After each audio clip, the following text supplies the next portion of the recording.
at its height, the Roman Empire was around 5.9 million square kilometers, surrounded the entire Mediterranean, and covered 3 different continents.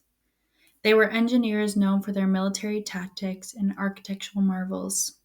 However, there were many other things the Romans needed in order to succeed the way they did. One of these things was their urban planning, as they created a protected and important style of design that has lasted, remaining popular even in modern urbanism. In order to understand just how Rome built their cities, I have created a map questioning what it would have been like if the Romans had crossed the North Atlantic and conquered Windsor, Ontario. Well, part of Windsor, Ontario, as it is important to note that in antiquity, cities proper were small. While Windsor now sits at about 146.9 square kilometers, Rome was only about 13 square kilometers and the largest city in the empire. So really, I'll be showing you what it would have looked like if Rome had built a proper city inside of their conquered lands. So here is my map. But how did I get here? First, I had to consider location. Vitruvius, the Roman architect and engineer, believed it was important to locate the city in a place of healthy soil, winds, and water. Water was a non-negotiable when it came to creating a city. Not only was it needed to supply the city with, but it was also considered a defense position. Therefore, I decided to locate my map close to the Detroit River and in an area where there was a small flowing river, meaning my city would have 2 proper sources of water. Vitruvius also thought it was more efficient to build a city on an angle so he could avoid strong hot winds from the south and cold winds from the north. However, for my city, I decided to base it off of the hippodamic model, as this grid layout was based on the military camps called the castra, which stood there originally before the city was expanded. Therefore, I am basing my city off the idea that prior to it being built, it was a military base, which makes sense for its distance.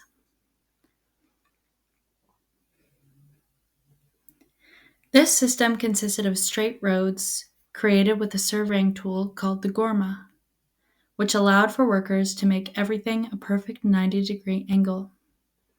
The most important roads were the Cardo Maximus, the north-south axis, and the Caminus Maximus, the east-west axis, each of which were 5 to 8 meters wide compared to the regular roads, 2.5 meters. These streets followed throughout the entirety of the city, often crossing within its center. Each of these streets would also be attached to the gates on the walls of the city, meaning there would only be 4 gates total, and since my depiction is on the water, there's only 3 gates which access the outside town. Each gate was also flanked by towers on each side in order to provide extra protection. In many other cases, I saw examples of towers along the edges of the walls, which I have also decided to add to my map as well.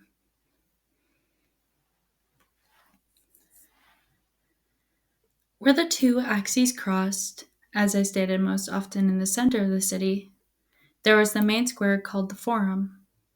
The Forum was the public, political, and commercial center in every city.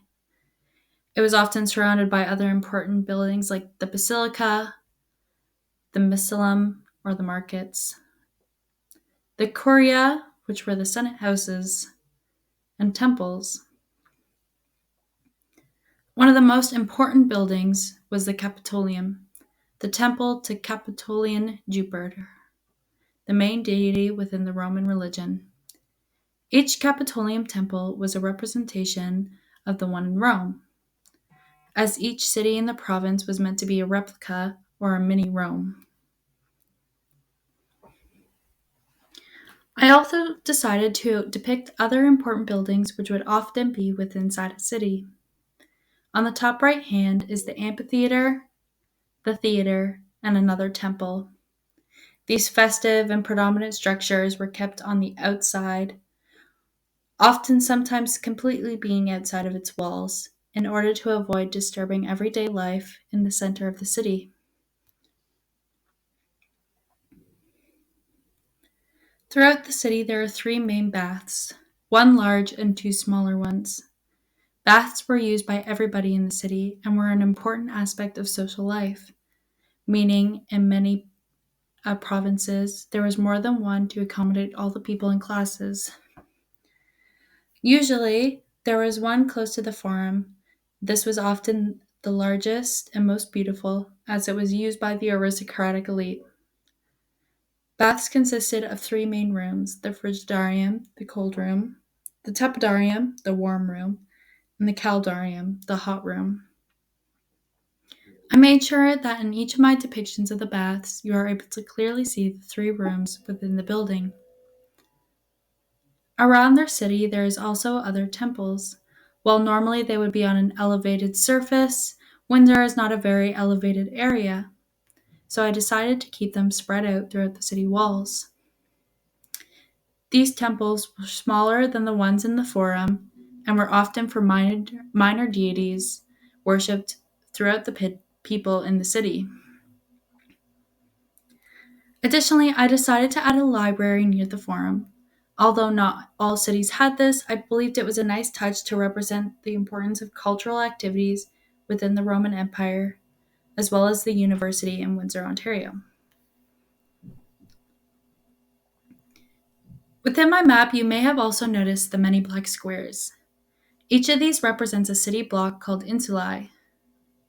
Insulae could be many shapes and sizes, often depending on the location and the way in which the city expanded. They could be both small and square or large and rectangular. For example, the insulae within Carthage throughout the entire city were 130 feet by 500 feet.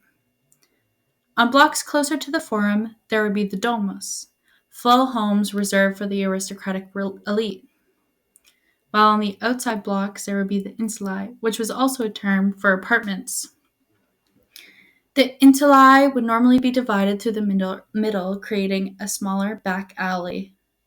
Apartments could be upwards of 9 floors, however, the bottom floors were often reserved for stores or nicer, more expensive apartments. The higher you got within the apartment, the smaller and cheaper the apartments would become. The plots of land with the slashes through it represents the harbor area and the possible factories that could have been located within the city. Although I did not pick any specific types of factories, it was likely that each colonial city had an export, especially considering mine is a harbor town. Additionally, because of its distance, it is likely that this city would have to produce their own pottery, dyed clothes, and food, just for example. In conclusion, while my map not be a perfect replication of what the Romans would have done in Windsor or of other colonial cities like Pompeii and Timgad, one of the most impressive aspects of Roman urban planning was its ability to adapt to the area it was built on, while making sure it was just as efficient and protected as the rest of the Roman Empire.